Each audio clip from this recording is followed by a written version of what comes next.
Hola Kevin, ¿Cómo andás? bien, todo tranquilo, Estoy bajando un toque de volumen. dale. ¿Se me escucha bien? ¿Se ve Sí, bien? sí, todo bien. Baja un cambio. Si podés Perfecto. bajarle un poquito tu volumen. A ver, ahí pruebo. A ver, ahí me escucha mejor. Sí, sí, sí, ahí sí. Genial. Perfecto. ¿Cómo andan las cosas por Mar del que hace mucho que no voy? Eh, Bien, en relación al COVID, tenemos alrededor de 400 casos más o menos, va variando entre eso. Eh, Bien, y, o sea, se empezó a liberar la cuarentena cuando los casos empezaron a subir y ya a niveles que antes eran impensados. O sea, lo máximo que tuvimos en situaciones que variaban eran 30 personas. Y bueno, a claro. medida que se empezó a liberar todo, igual no creo que haya sido por tema de la liberalización de la cuarentena, de la flexibilización, subieron los casos. Si bien eso puede llegar a tener algo que ver, creo que obviamente la cuarentena está muy mal implementada. La cuarentena, a mi criterio, tendría que estar empezando, a ver, en un sentido estricto, hace 2 semanas en todo el país y no 3 meses Claro, cuando tenías 0 casos. Eh, claro, cuando hacía frío en realidad. claro, sí. A ver, ponele que hacía un montón de frío y no tenías casos, no tenés por qué poner la cuarentena, pero cuando vos empezás a ver que por día tenés contagiados a nivel nacional alrededor de entre 5.000 y 6.000 personas y tenés que obligatoriamente levantar la cuarentena porque ya las presiones de todos lados a nivel nación son insostenibles para el presidente, pasa esto. Y era algo que estábamos hablando nosotros Claro, acá en Mardel cuando pusieron la cuarentena, cuando tenía 5 o 2 casos en Mar del Plata, y hasta a veces una 10 locura. casos. Y dicho y hecho, pasa lo que habíamos estado analizando todos nosotros. Sí, sí, sí, es una locura. Sí, bueno, acá está más complicado. Acá nosotros tenemos una cuarentena más estricta, entonces se nos pone más complicado porque nos cuesta salir a trabajar y demás, entonces eh, es muy jodido. O sea, por ejemplo, la mayoría de la gente que vive en provincia de Buenos Aires trabaja en capital. Entonces, tenés restringido por ahí el transporte público y no es que estás cerquita, sí o sí necesitas el transporte público.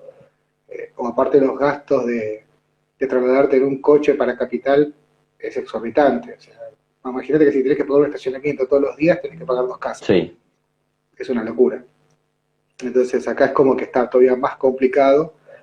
Esperamos que tomen conciencia y que, bueno, se empiecen a dar cuenta que acá tiene que trabajar. Entonces, que empiecen a liberalizar el trabajo y depender un poquito más de la responsabilidad de cada ciudadano, que es lo que realmente tendría que haber hecho de entrada. mm, A mí lo que me da esperanza, por lo menos por la gente que me quedó allá en Mardel, que me cuentan que por lo menos ya se empezó a abrir un poquito más la cosa, ya hay gente, comercios que empezaron a trabajar, los bares empezaron a abrir. Eh, Obviamente, siempre con un poco de conciencia, con un poco de cuidado, como corresponde, porque hay una enfermedad, pero lo bueno es que por lo menos hay actividad laboral. Acá estamos en el horno. claro. Sí, el AMBA y Capital Federal es otro mundo.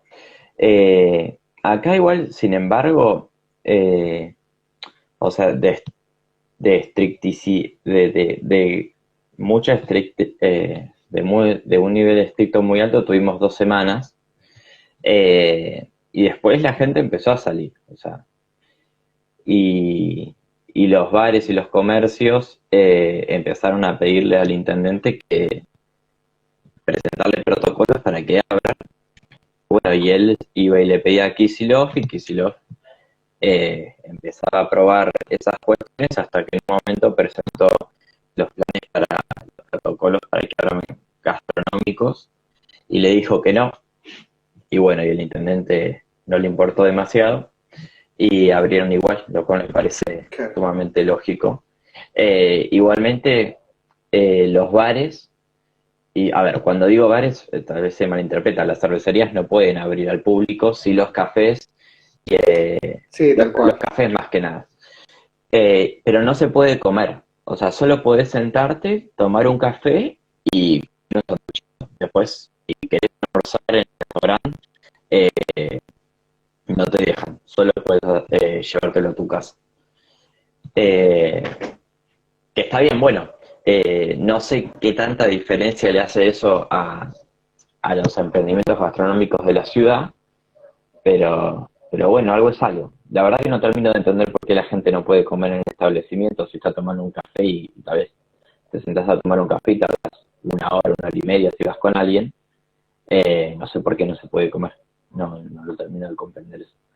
Eh, pero eso es como lo último innovador, por decirlo de una forma, que tiene la ciudad. Pero después, en el transporte todos tienen que viajar sentados en la medida de lo posible, no te dejan viajar parado. Claro, Hay gente que viaja parada porque no te queda otra, si no tienes que esperar otro bondi, y si el chofer, hablando mal y pronto, no se pone la gorra, viajas parado. Pero bueno, eso también apela a la responsabilidad del individuo. O sea, si vos ves que el colectivo tal está cual. lleno y querés respetar la norma, bajate del colectivo y esperá a uno que venga con asientos libres. Obvio, por supuesto. O sea que yo me vine a vivir en el 2003 acá. Yo creo que habré tomado colectivos en Mar del Plata, no te quiero mentir, pero 2 o 3 veces. Generalmente siempre manejé en bicicleta. Nunca fue tan así. Entonces, muchas veces cuando yo me vine a vivir acá, lo primero que sentí fue el hecho de decir, tener que viajar tanto tiempo, por ejemplo, para ir al trabajo o lo que fuera, era una locura. Yo te juro que estaba tan acostumbrado a andar en bicicleta allá en Mar del Plata, porque estaba todo cerca, tenía el colegio cerca, el laburo cerca, es otro mundo totalmente distinto. No me acuerdo de haber viajado apretado, parado como viajé acá en Buenos Aires. De eso te juro que no me acuerdo. Por ahí sí, yo hice en la secundaria una parte en la escuela agraria de la Laguna de los Padres, y sí, era lógico porque había pocos colectivos que iban para allá. Pero después en la rutina normal, diaria de la vida, el transporte público siempre fue vacío, excepto bueno, en temporada que obviamente los porteños que iban para allá sí te llenaban todo, pero después en época normal no me acuerdo de una ciudad colapsada como Buenos Aires. La verdad que esas son las cosas que me llaman la atención del interior, porque digo, no es lo mismo la cantidad de gente que concurre a un café en Capital Federal con la gente que puede concurrir en Mar del Plata. Sí, Es irrisoria la comparación. sí. Eh, pero bueno, ya a nivel nación la situación es más que insostenible, y la inoperancia y la ineficiencia de, de la presidencia para gestionar esta situación, en el largo plazo nos terminó dando la razón a nosotros, ¿no? Que es lo que comentaba Claro, en el principio de la charla. Eh, Quedó a la luz que la cuarentena no sirvió para absolutamente nada, y que lo único que terminó ocasionando fue un desastre económico peor que de la crisis, de la última crisis importante que tuvimos. Pero a tal mí lo cual. que me llama la atención y eso es algo que habría que investigarlo, es cómo es posible que Argentina tenga más casos que China, pero tenga muertos por muy pocas cantidades. Tal cual. Sí, sí, eso es una realidad. Yo vengo más o menos investigando también el tema, tratando de seguirlo de cerca. La letalidad acá en Argentina es más baja que en otros casos, en otros países. Buenísimo por eso. Pero también hay informes, que obviamente viste que los medios hoy están bastante complicados para seguir, pero tenés informes en las redes sociales donde encima los casos están inflados. O sea, tanto los casos de contagiados como los casos de fallecidos. O sea, el otro día estaba viendo un informe donde decían de que había a los municipios, en los casos positivos que los llevan a los hoteles o los dejan en los hospitales para hacer la cuarentena, les pasan un X dinero diario por cada persona infectada que Sí, tenga. Entonces, después termina siendo un recurso para el municipio tener infectados. claro. Entonces, obviamente, entonces te inflan todo. La gravedad de por sí ya no es no es real porque si te pones a comparar los casos de enfermedades del año pasado con la de esta, ves que es un chiste lo que te están planteando Sí, ahora. sí. Pero amén de esto, cuando empezás a investigar un poquito más y te empezás a encontrar distintas irregularidades, sacando que compraron 100 millones de bolsas para cadáveres, te empezás a encontrar con un montón de irregularidades que ya te da por decir, no, no puede ser, esta gente no es seria. Argentina hoy tiene, acá estoy viendo el dato, 3.059 muertos y tiene en total 167.000 infectados. Acá hay dos cosas. Los muertos no se pueden ocultar, es muy complicado, pero los infectados sí se pueden aumentar, como vos muy bien decís. Entonces, ¿hasta qué punto es real que la Argentina tiene 167.000 infectados? Ese es un tema Tal a cual. discutir, porque si vos ves la relación entre los países que más o menos tuvieron la misma cantidad de infectados que nosotros, la cantidad de muertos sería mucho mayor. Y supuestamente, a ver, son Sí, países mucho más desarrollados que nosotros, que tienen mucho más tecnología y desarrollada el sector de la sanidad.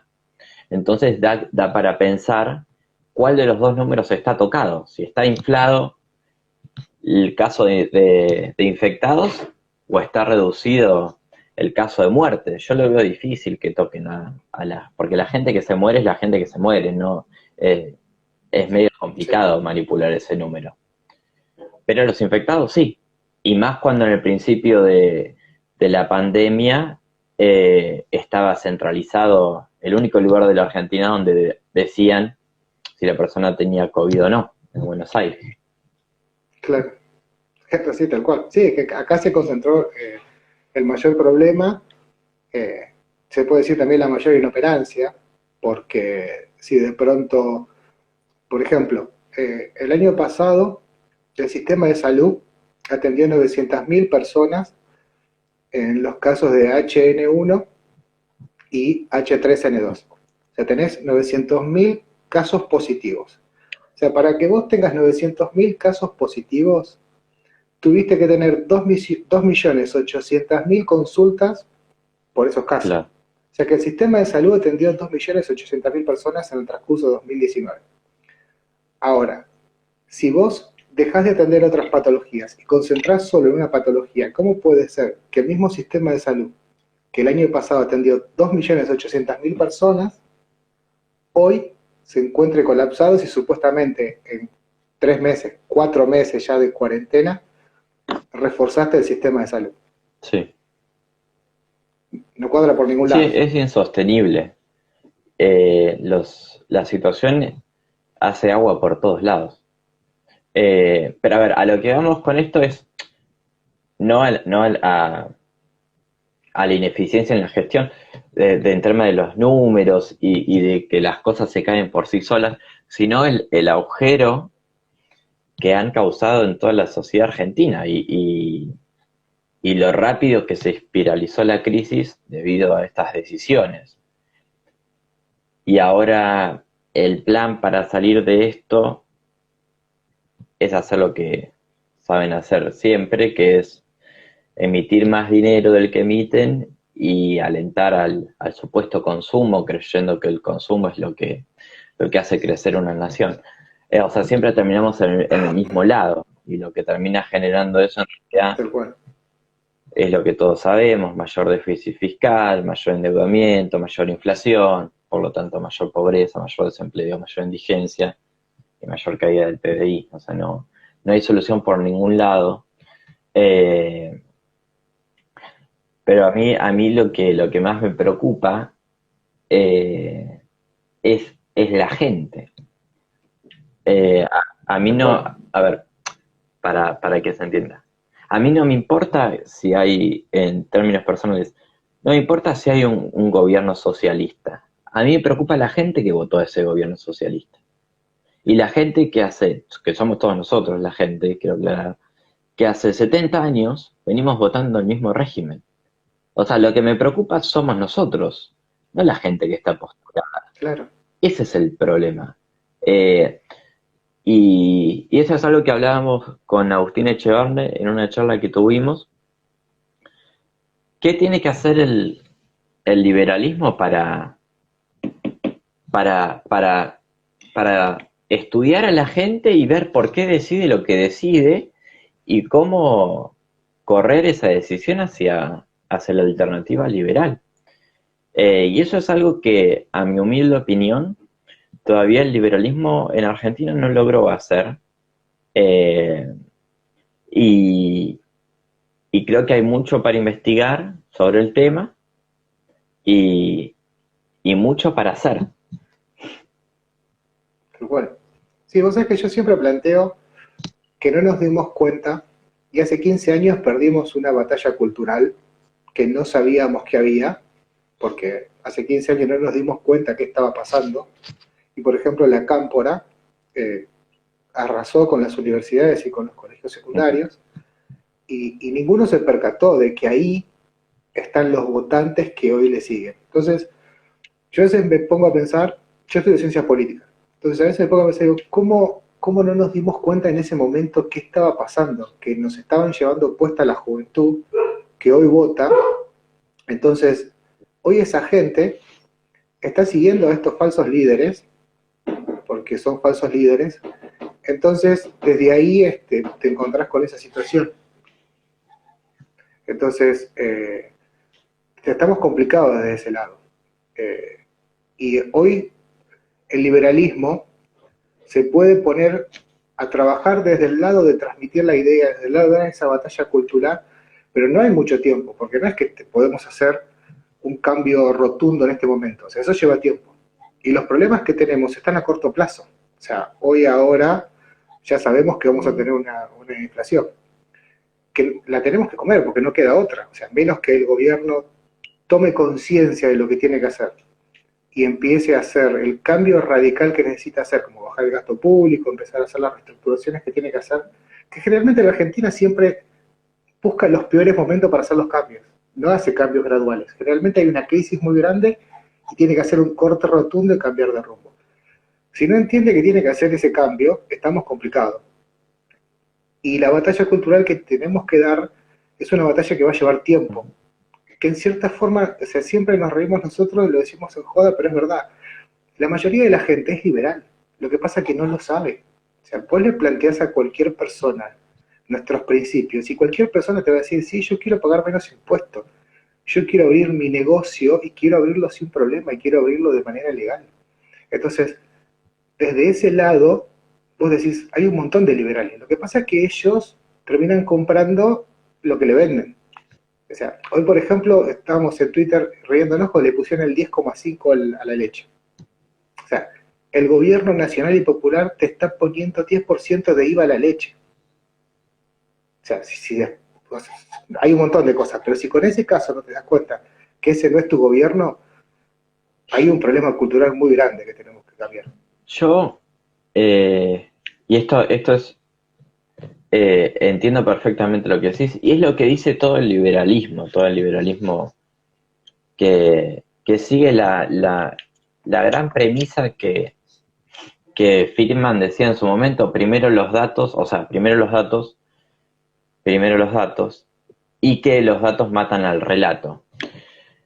Eso es real, pero a mi criterio eso es real en una discusión académica. A mi criterio eso es real en un debate entre economistas, eso es real en una investigación, en un doctorado, en una maestría. Ahí eso es real, porque estás hablando con gente que está preparada, porque estás hablando con gente que sabe qué son los datos, de dónde salen, y que los datos, si tienen una metodología correcta y si no están sesgados, son innegables. Y eso el liberalismo lo sabe. Pero creo que lo que tiene que terminar de entender el liberalismo para hacer frente de una manera eficiente a la batalla cultural, porque como vos decís, la batalla cultural empezó hace años, pero sin embargo seguimos igual. El tema es, ¿por qué? ¿Por qué si el liberalismo tiene los datos y los muestra y sale en televisión y lo único que hace el liberalismo es hablar de datos y de datos y de datos? o de medidas, ¿no? Tal vez tenés, yo qué sé, me imagino, figuras, ¿no? Milei, que es un estadista, un tipo que cuando vos lo ves en la televisión te tira 500 datos en un minuto. Lo tenés a Esper, que tal vez no te tira datos, no es que no lo sepa, sino que su discurso va más por medidas que entienda más la gente. Después tenés tal vez un Ricardo López Murphy que deja completamente de lado los datos, que deja completamente de lado las medidas y se sube a un caballo que es la narrativa emocional y pasional eh, que hace levantar no solo a los liberales, sino que a mucha gente que, como vos muy bien decís, no sabe qué es liberal, dice, mira este tipo cómo habla, me gusta. Entonces, vos tenés, para hacer de forma simplista, ¿no? Esos tres discursos hoy por hoy en la Argentina. Y el tema es unificar el discurso. Es eso, es unificar el discurso en uno.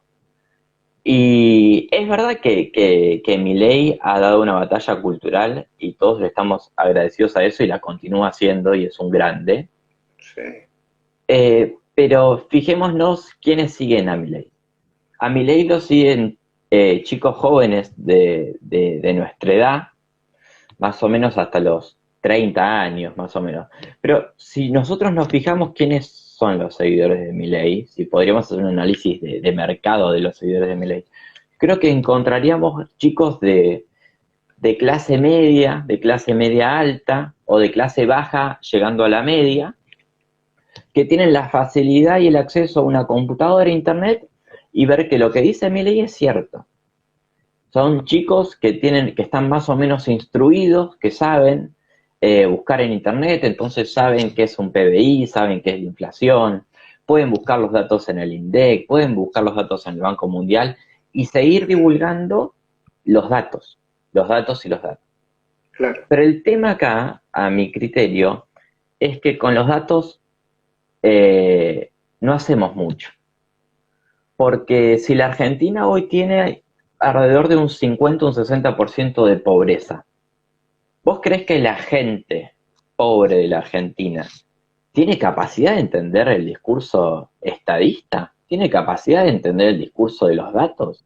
A ver, la persona que vive en Chaco, pero saquemos Chaco, la persona que vive en la Villa 31, en Retiro, o acá la persona que vive en las afueras de Mar del Plata, ¿tiene la capacidad de entender el discurso que hace Milei? ¿O tiene la capacidad de No, entender el porqué de las medidas que propone y que propuso José Luis Espert, que propone desde que lo conocemos? Yo creo que no tiene la... no tiene chance. Entonces, el liberalismo creo que tiene que entender que el discurso tiene que cambiar. Que, a ver, el discurso de los datos tiene que estar, pero tiene que haber alguien que vaya hacia un discurso que mueva los deseos y los sueños del pueblo argentino. En pocas palabras, para que se entienda, a mi humilde criterio, si queremos encontrar un discurso similar, que los hay en la Argentina, pero en términos de características, no de lo que dice el discurso, podríamos ir tal vez a un discurso como, y acá me van a querer saltar todos a yugular, un discurso como el que tiene Cristina Kirchner, con las características de ese discurso, ¿me explico? No con los Claro, otros. sí. Es la técnica, digamos. Técnica, exacto.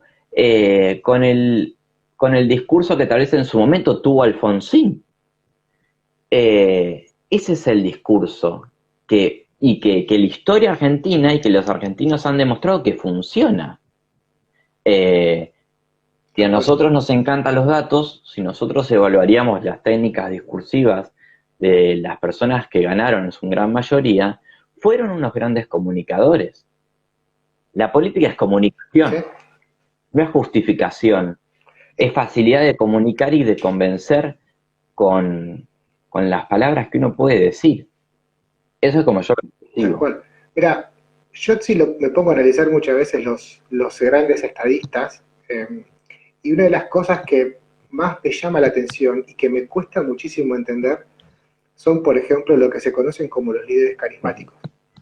que podés encontrar en el mundo, desde Hitler, podés encontrar a Stalin, podés encontrar acá a Perón, podés encontrar, por ejemplo, otra línea de Irigoyen, Alfonsín, como dijiste bien, y de pronto, cuando te pones a mirar un poco la historia argentina, vos fíjate que los líderes son de estilo caudillista. Sí.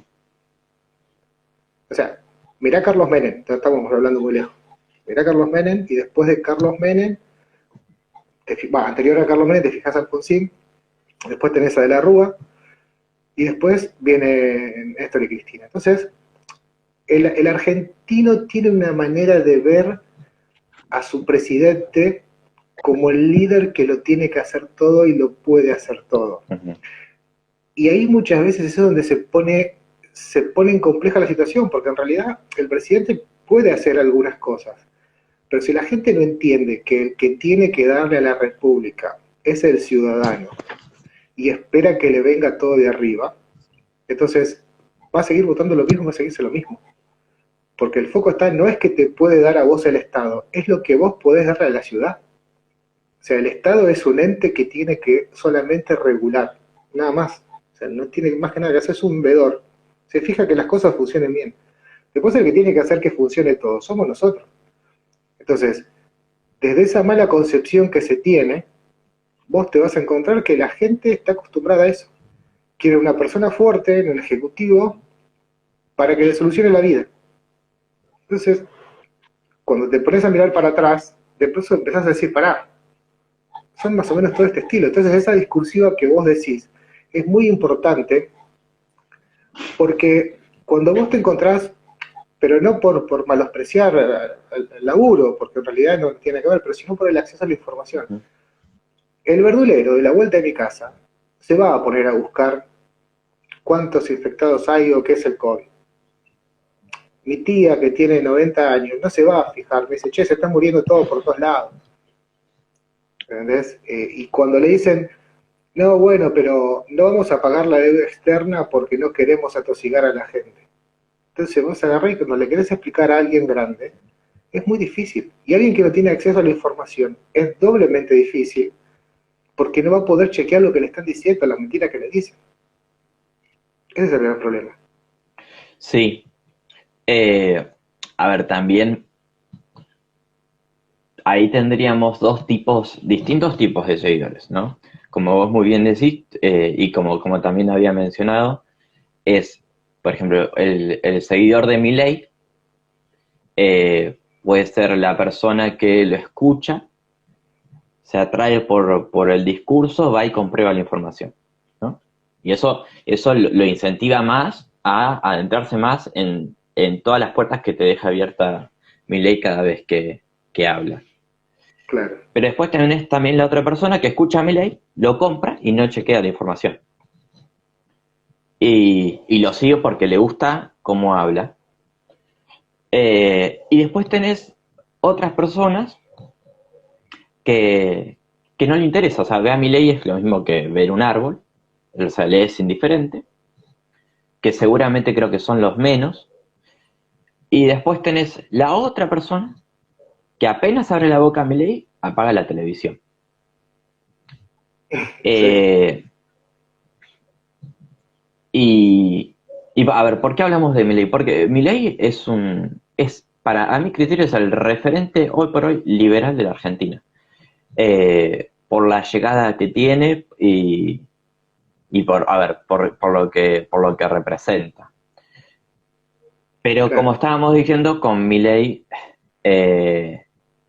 es necesario, pero no es suficiente. El tema es cómo nosotros transformamos nuestro discurso. El tema es cómo nosotros decimos lo que queremos hacer, como dice Esper, decimos lo que vamos a hacer en campaña, lo que queremos hacer en campaña para que después, cuando estemos en el poder, estemos ya legitimados, ¿no? En algún porcentaje. Pero el Claro. tema es cómo decimos eso sin que la gente se vaya corriendo. ¿Y por qué sin que la gente se vaya corriendo? Porque yo creo que cuando vos tuviste y tenés a un pueblo que que toda la vida vivió del Estado y que vos venís y le contás un cuento que en realidad para que sea libre y más próspero y más rico, el Estado tiene que quedar a la mínima expresión, nadie te vota. Sí. Entonces, ¿por qué? Porque básicamente lo que uno piensa es, le agarra miedo. Flaco, si este tipo es presidente, yo no voy a tener qué carajo para comer.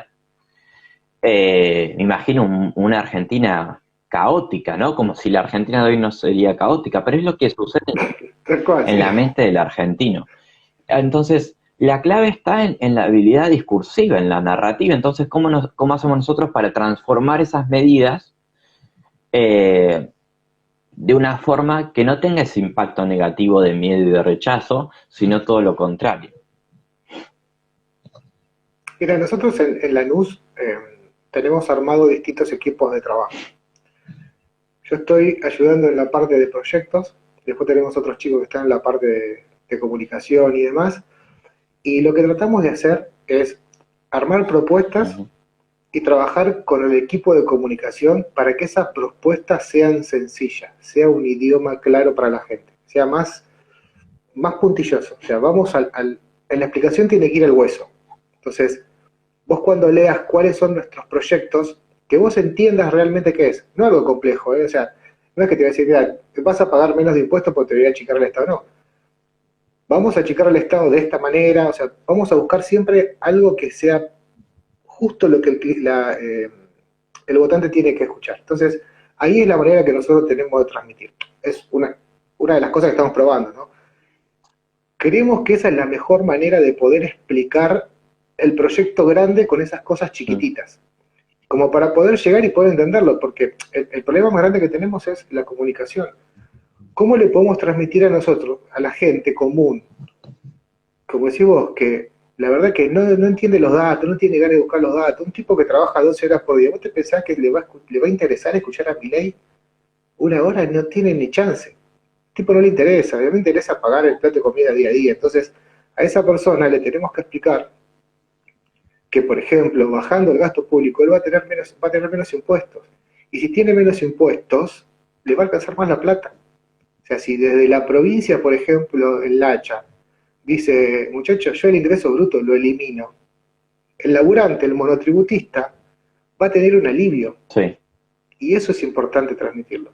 Porque esa es la realidad. O sea, el monotributista, vos salís a laburar, te rompes el alma todo el día y de pronto decís, pucha, loco, cada vez que tengo que mover plata me cobran ingresos brutos. ¿Por qué? Si yo soy un laburante.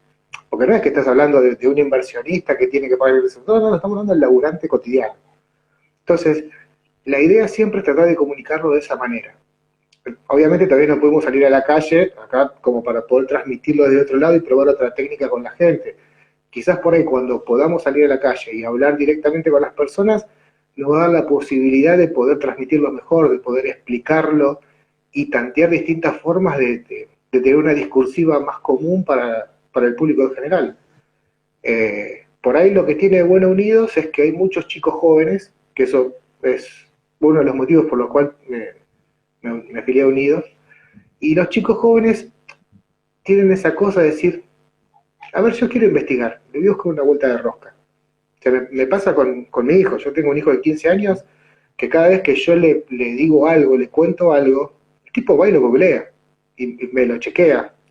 Y no solamente para refutarme, sino para estar seguro de lo que yo le digo es posta. Entonces, esas cosas son las que están buenas y por ahí lo que muchas veces me gusta transmitir yo cada vez que tengo la posibilidad de hablar con alguien, algún chico joven, es busca información. En internet está todo. Buscalo, chequealo. Y si no podés, bueno, vemos de qué manera lo podés chequear, pero eso está bueno. Y esa discursiva, por ejemplo, que vos decías hace un rato, decir, ¿cómo podemos hablar como habla Cristina Kirchner para poder transmitir nuestras ideas y que la gente nos siga? Es tratar de buscarle la vuelta en cómo nosotros le podemos transmitir al tipo común, al tipo que tiene que cargar la sube para ir a laburar y no tiene más que la ida y la vuelta. ¿Cómo le explicamos a ese tipo qué es lo bueno que podemos hacer? O sea, ¿cuál es la diferencia en tener un Estado gordo que te da un subsidio, que te subsidia todo, te sale más caro, porque lo paga él también, a que no subsidie nada y le va a salir más barato? Esa, digamos, es el reto importante de este año y el año que viene. Sí, está bueno que levantás el punto del año que viene. Yo me imagino, me imagino no. Para mí, eh, la idea de conformar unidos es brillante, es espectacular. Eh, a ver, las dos características básicas o principios básicos, mejor dicho, que maneja Unidos, creo que es lo que ha llamado a mucha gente a afiliarse al partido y a que hayamos tenido este crecimiento. Ese es un punto, a mi criterio. Y otro punto, no menor, es que las personas que han promovido la creación del partido son personas que tienen un pasado liberal y que son muy conocidas y muy respetadas. Eh, Sí, Eso también impulsó mucho la, la creación de Unidos y el crecimiento que está teniendo, que todavía falta un largo camino por recorrer, ¿no? Pero estamos en por eso, supuesto. estamos en eso. Eso, yo me lo imagino, eso va por un lado, ¿no? La conformación del partido. Ahora, a mi criterio, las elecciones del año que viene va por otro lado. Si bien la conformación del partido eh, con el marco legal correspondiente para que pueda competir, o si eso se logra, se puede anexar a las elecciones del año que viene, buenísimo. Pero por ahora, la realidad es que si hoy fuesen las elecciones, Unidos no puede competir porque no es partido. Ok. Entonces, Claro. ¿cómo nosotros planteamos la elección del año que viene? ¿No? Porque somos una organización con intenciones de ser partido político y hay que tomar posición en pos de las elecciones del año que viene. Tal cual. ¿Y cómo eso lo logramos? Porque en algún lado nos tenemos que parar, creo yo, nos tenemos que poner. Eh, Será apoyando a determinados candidatos, será llevando a algunos referentes de Unidos a una alianza con un sello. No lo sabemos, pero sabemos que están las intenciones de todos de que se haga todo de la forma más ágil posible y de la manera más eficaz, para por lo menos tener una representación liberal el año que viene en las elecciones, que es muy importante que a mi criterio vaya y exista una única alternativa liberal, no una multiplicidad de alternativas liberales, porque Tal cual. es es el primer gran paso después de muchos años para continuar la batalla cultural desde otra dimensión. Y esa dimensión es la dimensión política, pero la dimensión política con cargo, la dimensión política con posiciones y puestos en la Cámara de Senadores y la Cámara de Diputados. Va a ser la primera vez que una alternativa liberal propiamente dicha consiga tener personas en representación en cargos legislativos. Sí. Y cuando yo escucho muchas veces decir, bueno, yo soy más de la batalla cultural, no de tanto la cuestión política, yo creo que ahí se comete un error tremendo, porque la política, a mi humilde criterio, está dentro de la cultura, o sea, la cultura está por encima de la Claro. política. La política es una parte intrínseca de la cultura. Entonces, estar en la dimensión política es estar en la dimensión cultural, porque la política forma parte de la Claro. cultura. Entonces, discernir entre cultura y política no es algo que creo que tenga mayor sustento. O sea, a ver, es más, el que está en política tiene un impacto mucho mayor en la batalla cultural porque tiene a los medios que lo están controlando 24/7 y tiene la facilidad de que no solo con sus propuestas se difundan las ideas del liberalismo, sino que también más personas lo escuchen o la escuchen. Claro, Y creo que el segundo paso de esta batalla cultural que se ha iniciado hace algunos años es eso, es lograr una posición en la dimensión política para poder tener más fuerza en la batalla cultural. Porque tal cual. si seguimos entendiendo de que la batalla cultural solo se hace por redes sociales y cuando te invitan a programas de televisión, no vamos a llegar a nada. O sea, la batalla cultural se hace en conjunto No, desde todas las dimensiones. Y, y eso es innegable. O sea, independientemente que han existido referentes liberales que han tenido la oportunidad de ocupar cargos por medio de partidos tal vez radicales o peronistas, que se dé la oportunidad de que exista una alternativa liberal y que haya candidatos liberales y que lo ocupen y que tengan cosas para decir, va a ser muy importante para redimensionar y darle una nueva chance a esta batalla cultural. sí, sí, sí, sí, yo estoy 100% de acuerdo. Yo creo que igual es cuestión de tiempo que toda la derecha se termine de unir. No, no, no le veo más nada raro que eso. O sea, cuando se den cuenta los candidatos de los otros partidos, o sea, nosotros hasta que no hagamos internas no tenemos candidatos. Pero digo, los candidatos de los otros partidos, hasta que no se den cuenta que su ego no les va a permitir seguir teniendo la misma cantidad de votos que vienen teniendo, quizás por ahí la legislativa sea el punto para que se den cuenta. Lo bueno es que nosotros ya con la cantidad que tenemos diputados, podemos poner diputados provinciales, está. Eh, por ahí lo que está bueno es que lleguemos a la cantidad que necesitamos como para poder tener en los municipios, que bueno, nada, hay que trabajar duro estos meses para hacerlo, pero no estamos lejos. Pero por ahí lo que sí veo es, digo, bueno, si ellos no se dan cuenta que solos no van a llegar a nada, seguramente la legislativa se van a dar cuenta que nos van a necesitar. Y una de las cosas que a mí me gusta es que siendo minoría, nosotros en un consejo deliberante tenemos el poder de definir las cosas, porque vamos a hacer ese voto impar que les hace falta. Entonces eso está buenísimo. Sí, Y creo que eso es lo que va a dar el pie como para decir, bueno muchachos, sí, acá dejamos los egos de lado, vamos todos a las internas de Unido y ahí peleamos, porque en realidad el problema que tiene la mayoría de los partidos es eso. Es decir, bueno, porque Unidos no hace alianza con nadie porque no tiene puestos para repartir. Entonces, el temor que tiene la mayoría es decir, no me quiero meter en una interna porque no sé si voy a salir votado. Yo muchas veces me río con los chicos y digo, vos imaginate si se mete expert en las internas de Unido. ¿Quién no lo votaría? O sea, es ilógico. sí, O sea, es incomparable. Expert lo votaría la mayoría. Entonces digo, si él entiende que ese ego le está jugando en contra, buenísimo. Si no, se va a dar cuenta en las próximas elecciones. Y nosotros siendo la tercera potencia o siendo ese voto, que sea un concejal solo, es el que termina de definir muchas cosas y termina siendo el segundo poder en el Consejo Deliberante. Y ahí es donde tenés la manija para empezar a hacer cosas.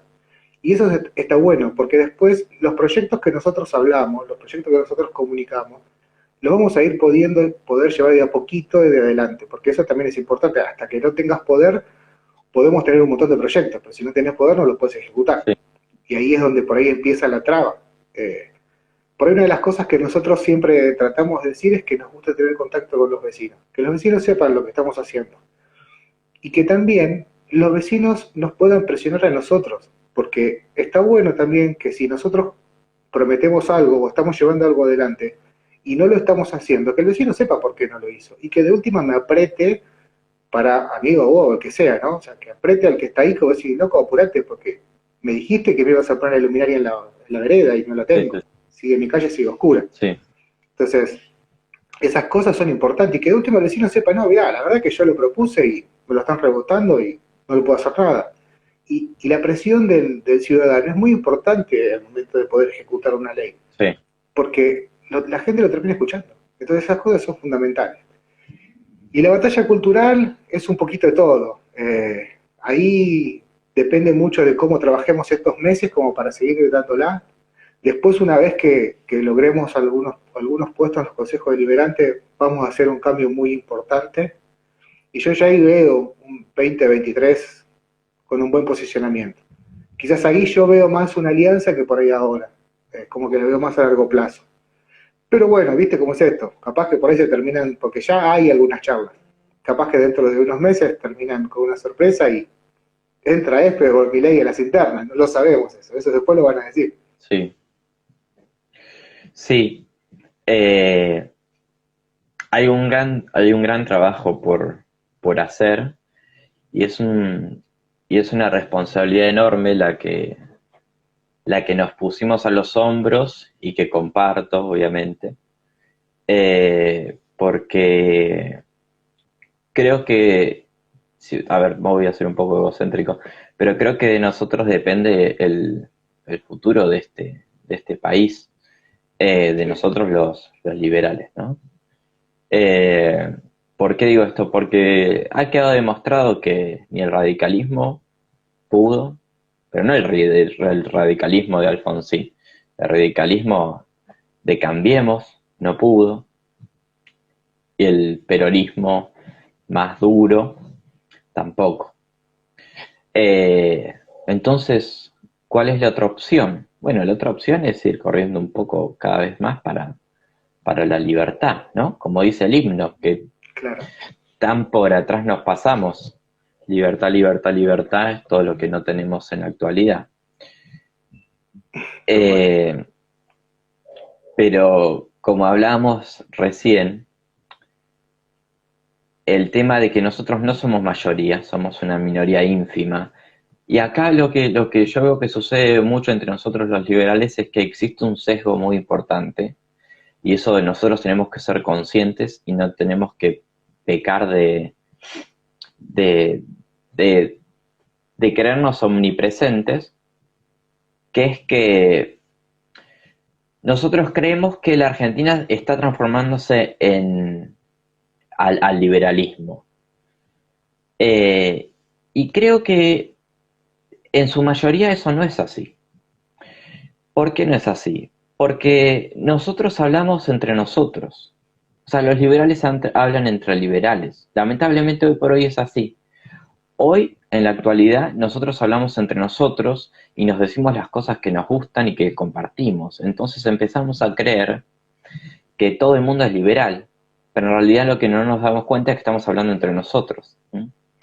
Es verdad que hay gente que se ha convertido al liberalismo, eso es cierto, pero no es su mayoría. Acá tenemos que ganar las elecciones para dirigir un país, entonces nosotros tenemos que apuntar a todo el país, no a las minorías. Claro.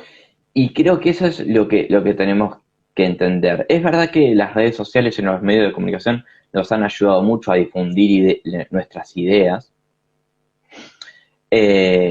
pero no nos tenemos que dejar de olvidar que en realidad la gente que nos tiene que votar para llegar al poder de cualquier nivel, sea municipal, provincial o nacional, va a tener que ser gente ajena al liberalismo, que hoy por hoy dice, no sé qué es el liberalismo. Y Claro. esa gente, con esa gente no estamos hablando.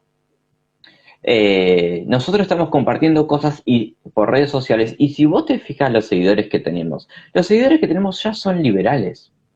O sea, Claro. estoy súper seguro de que hay un porcentaje que se convirtió al liberalismo, pero ese porcentaje es menos del 10%. Nosotros tenemos que llegar a, a la gente que no es liberal. Para ganar las elecciones tenemos que llegar a la gente que se cree radical, al peronismo amarillo, yo le digo el peronismo amarillo al peronismo más de Macri, Claro. y ese peronismo celeste que está detrás de Alberto Fernández. El peronismo duro de Cristina Kirchner lo doy por descontado porque es imposible, ¿no? Ah, Pero sí, sí. lo que hay que entender es eso, que si nosotros continuamos hablando entre nosotros, lo que tenemos, lo terminamos generando es un círculo vicioso. Y lo que nosotros tenemos que generar en realidad es un círculo virtuoso donde cada vez se Claro. agrande más y abarque más gente, y más gente. Entonces, tenemos que salir a hablar y a transmitir y a charlar con gente que no piense como nosotros. Pero no ir a buscar la batalla, empezar a hacer este discurso que estábamos hablando, de este discurso emocional, al pueblo directamente. Y no solo a los Claro. liberales. Y no pensando, uy, voy a discutir con este socialista para demostrar que yo tengo razón. Bueno, eso en realidad lamentablemente no conduce a muchos lados. ¿Por qué? No, Porque no, para nada. la ciencia lo explicó. Cuando vos tenés una posición ya tomada, ¿sí? Que perteneces a una tribu, que dentro de esa tribu vos sobrevivís, que yo venga y te cuente otro argumento que es comprobable, que es racional, que es factible, que es empírico, vos no vas a prestar atención a eso, sino que vos vas a ir a buscar otros argumentos que para vos te Claro. legitiman tu posición y te vas a arraigar mucho más a esa tribu en la que estás. Entonces lo que termina generando ahí es la bendita polarización, la bendita grieta. Claro. ¿Qué quiere decir esto? ¿Que no hay que plantear argumentos liberales? No quiere decir eso. Yo creo que tiene que ver con la forma en la que transmitimos las cosas, las palabras que utilizamos. Y creo que hasta en algún punto habría que dejar de decir algunas cosas y apelar a ese discurso emocional, porque la ciencia ha demostrado, y la Argentina misma ha demostrado, que somos seres emocionales y no racionales, porque si fuésemos racionales, Sí. hubiésemos decidido toda la vida por el liberalismo y jamás lo hicimos. Eh, la gente siguió votando la decadencia y eso no está respaldado por la racionalidad lógico-matemática. Eh, No, no, tal cual. entonces creo que eso es lo que tenemos que terminar de aprender rápido, que lamentablemente no lo estoy viendo, pero el decirlo también ayuda a difundir lo que yo pienso, eh, porque creo que es sumamente necesario. Sí, sí, es tal cual. Yo por ahí tengo más esperanza al hecho de poder salir a la calle. Claro, Creo que cuando nosotros podamos salir a la calle vamos a llegar a más gente. Hoy acá, vos de última compartís algo con conocidos, familiares, un poco redes sociales, algún seguidor nuevo, pero más de eso, viste, no tenés. Quizás por ello soy más de luchar más en Twitter que en Instagram, entonces como que tenés más ahí, te encontrás con cualquier cosa. sí, sí, sí. Pero tengo más esperanza a poder llegar a más gente al poder salir a la calle, al estar sentado en una esquina y que venga alguien y me diga, no, mira, la verdad que no te pienso votar por esto. Y ahí poder explicarle eso. Yo tengo más esperanza desde ese lado. Claro. Después con el tiempo lo iremos haciendo más fuerte y llegaremos mejor y después patear los barrios nos va a dar un cambio muy importante porque vamos a llegar con la gente común y decir, che, mira, esto es así. Y ahí es donde por ahí yo tengo más esperanza de decir, es que sos liberal y ahí va a ser ese clic que le hace falta. Porque en realidad es que pueda tener la idea, que entienda cuál es la idea. Entonces una vez que entendió la idea, se va a ser liberal. Sí, Pero el tema es que todavía no lo sabe. Ese es el punto quizás donde yo digo, bueno, la esperanza es una vez que abran la cuarentena y nos tenemos que comer el barrio. sí. Sí, la ¿Sí? militancia, la bendita militancia, que sirve y mucho. Eh, Sí. y eso lo ha demostrado el peronismo, ¿no? Como a través de la militancia lograron imponer un régimen que en realidad lo único que hacía es arruinar un país. Fíjate el poder de esa herramienta, de ese instrumento. Terrible. Mira, yo el otro día estaba leyendo también un poquito el gobierno de Perón y me fijo mucho en esa parte, cómo lograron cooptar distintos estratos, cómo agarraron una clase trabajadora, una clase media trabajadora bastante grande, cómo se los llevaron para su lado. Entonces, desde ese lado, vos fijate que lograron un poder que si los tipos tenían ganas, te paraban el Mm. país. Y si tenían ganas, los hacían laburar más. Entonces, tenían un control tan importante con la población. Y fue por ahí, fueron pequeños gestos lo que hicieron, pero quedaron muy arraigados. O sea, el típico ejemplo que te dicen, no, mira, yo soy peronista porque a mi abuela le regalaron un triciclo. Que ese triciclo lo pagó un trabajador.